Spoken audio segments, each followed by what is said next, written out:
আমি টাকা রাখছি ব্যাংকে বা বিমাতে, পার্থক্যটা এটাই হলো, ব্যাংক আমাকে শুধু যতটুকু রেখেছি ওটার উপরে প্রফিট দিবে, বাট বিমা আমাকে আমার টাকার উপরে প্রফিট দিবে এবং আমার পরিবারের একটি ওভারঅল নিরাপত্তা দিবে, বিমা কাভারেজ দিবে।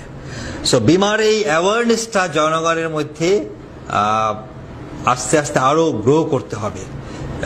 বিমা মানুষের জন্য, বিমা মানুষের কল্যাণের জন্য, বিমা মানুষের জীবনের নিরাপত্তার জন্য, বিমা মানুষের স্মার্ট লাইফ লিভ করার জন্য।